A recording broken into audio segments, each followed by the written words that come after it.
ஏன் அப்துல், நான் அவசரமா வீட்டுக்கு போறேன். நீ கடைய பார்த்துக்கோ என்றார் காய்கனி அங்காடி முதலாளி பழனிசாமி. இத பாரு அப்துல், நான் போனதுக்கு அப்புறமா செல்போனை எடுத்து நோண்டாமா ஒழுங்கா கடையில வியாபாரத்தை பாரு. வரவு செலவு கணக்கை பார்த்துட்டு கடையை சுத்தம் பண்ணிய பிறகு கடையை மூடு. நான் சொல்றது புரியுதா? போறப்ப சாவியை எதிர் வீட்டு பார்வதி அம்மா கிட்ட கொடுத்துட்டு போ என்று வரிசையாக 20 வேலைகளை 20 வயதான அந்த வடநாட்டு இளைஞனை அப்துல்லின் தலைமையில் இறக்கினார் பழனி. அவர் சொல்ல சொல்ல தலையாட்டிய அப்துலை பார்த்து, இவனெல்லாம் பாஷை தெரியாம ஊர் விட்டு ஊர் வந்து பொழைக்க வந்துட்டானுங்க.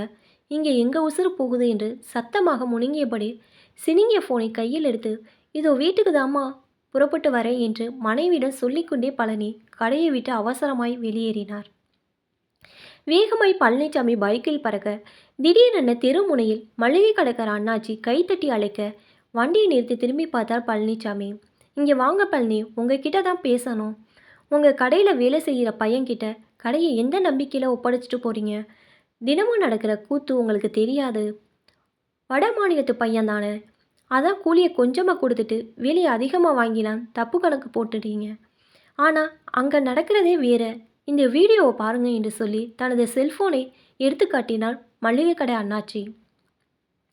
தினமும் இரவு இப்படி உங்கள் கடையை மூடிவிட்டு அவன் போகிறப்ப ஒரு கட்டப்பை நிறையா பழங்களையும் காய்கறியும் அள்ளிட்டு போகிறான் அந்த திருட்டு பையன்.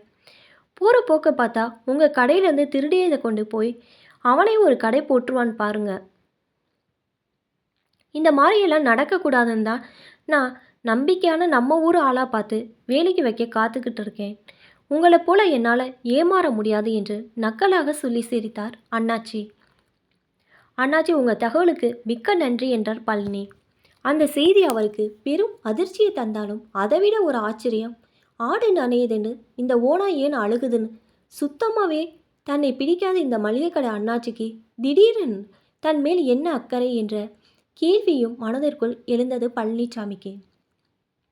சரி அண்ணாச்சி, இனி நான் அவனை கவனிச்சுக்கிறேன், ரொம்ப நன்றி என சொல்லி அங்கிருந்து சென்றார் பழனிசாமி.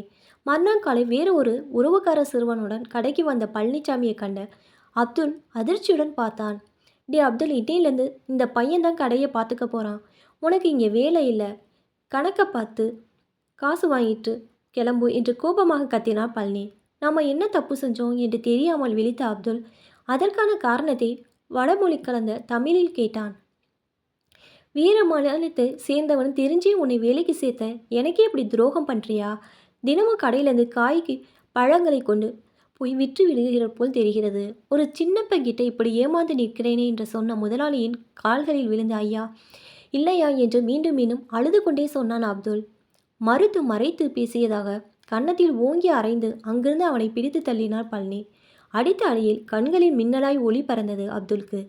அதில் மொழி மதம் எல்லாம் மறைந்து மங்கிய ஒளியாய் அவனது கூலி வேலை செய்யும் தாயும் நோய்வாய்க்கப்பட்ட தகப்பனும் அவனது வருமானத்தையே நம்பியிருக்கும் தம்பி தங்கைகள் மட்டுமே கண்களில் தெரிந்தன. அந்த நொடியே அவன் பட்ட இன்னல்களும் அவமானமும் ஓடிப்போனது. மீண்டும் கெஞ்சியும் கொஞ்சமே இறங்கவில்லை பழனிசாமியின் மனசு. 2 நாட்களுக்கு பிறகு ஊரிலிருந்து வந்த உறவுக்கார பையனுக்கு வேலையை சொல்லிக் கொடுக்க முயன்றும் முடியாமல் தவித்தார் பழனி. ஏதேனும் ஒன்று நம்ம கையை விட்டு நழுவி போனாதானே அதனின் அருமை தெரியும். அவருக்கும் அப்படிதான்.